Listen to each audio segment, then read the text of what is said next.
सुमित्रा एक छोटे से शहर में अपने दो बेटों विमल और कपिल के साथ रहती थी। उनकी बड़ी बहू आशा बहुत सीधी सादी थी, वहीं छोटी बहू संजना बहुत तेज थी। एक दिन सुमित्रा ने अपनी दोनों बहुओं को बुलाया। तुम दोनों बिल्कुल पूजा पाठ नहीं करती हो, कल से मेरे साथ पूजा पाठ किया करो।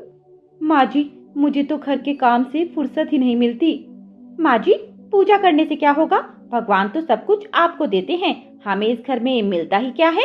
आपके दोनों बेटे सारे पैसे आपको लाकर देते हैं, हम दोनों तो नौकरानियों की तरह काम करती रहती हैं। चुप रह, जितनी छोटी है उतना ही ज्यादा बोलती है। तुझे इस घर में किसी चीज की कमी है क्या?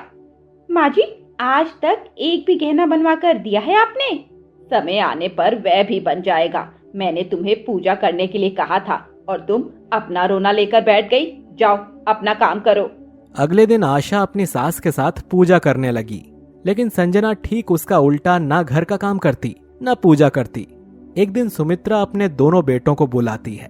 तुम सबको लगता है मैं तुम्हारे सारे पैसे अपने पास रख लेती हूँ, इसीलिए अगले महीने से तुम अपनी तनख्वाह अपनी पत्नियों के हाथ में रख देना, वही घर का खर्च चलाएंगी। ये सुनकर विमल और कपिल दोनों मना कर देते हैं, लेकिन सुमित्रा नहीं मानती और अगले महीने से वो पूरी तनख्वाह अपनी अपनी पत्नियों को दे देते हैं। आशा गरीब घर से थी, वो बहुत संभाल कर पैसे खर्च करती है। वहीं संजना बहुत जल्द सारे पैसे खत्म कर देती है। एक दिन सुमित्रा ने अपनी दोनों बहुओं को बुलाया। तुम दोनों जानती हो, पिछले कई वर्षों से हमारे गुरुजी हर साल हमारे घर आते हैं और 2 दिन रुकते हैं। वे कल आ रहे हैं, उनके आदर सत्कार में कोई कमी नहीं होनी चाहिए। माँ जी, आप चिंता मत कीजिए, सब हो जाएगा। लेकिन माँ जी, मेरे पास तो पैसे खत्म होने वाले हैं। इतनी जल्दी पैसे कैसे खत्म हो गए? वो मैं अपने लिए गहने ले आई। संजना, तुम चिंता मत करो, मैं सब संभाल लूंगी। ठीक है दीदी, मैं आपको अगले महीने दे दूंगी। अगर गुरुजी खुश हो गए तो तुम्हें इसका फल अवश्य मिलेगा। अगले दिन दोनों बहुएं गुरुजी की सेवा में लग गईं। 2 दिन बाद जब गुरुजी जाने लगे तो उन्होंने दोनों बहुओं को आशीर्वाद दिया।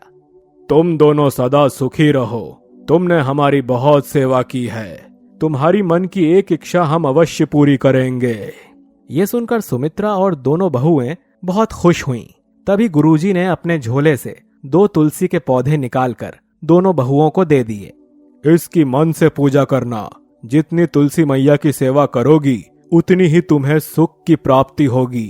हम 1 साल बाद फिर से आएंगे। दोनों बहुएं तुलसी के पौधे की देखभाल करने लगीं। आशा अपने पौधे का बहुत ज्यादा ध्यान रखती थी, लेकिन संजना ज्यादा ध्यान नहीं देती थी। संजना, तुम अपने पौधे का ध्यान नहीं रखती? ये सब बेकार की बातें हैं।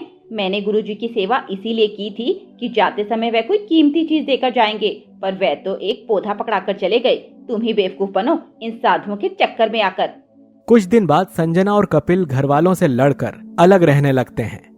आशा उसी तरह अपनी सास की सेवा करती रहती है। 1 वर्ष बाद गुरुजी वापस आते हैं। वे आते ही दोनों पौधे लाने को कहते हैं। गुरुजी, ये मेरा पौधा तो बहुत हरा भरा है, लेकिन संजना का पौधा सूख गया। लेकिन मैं तो दोनों का बहुत ध्यान रखती थी। लेकिन छोटी बहू कहाँ है?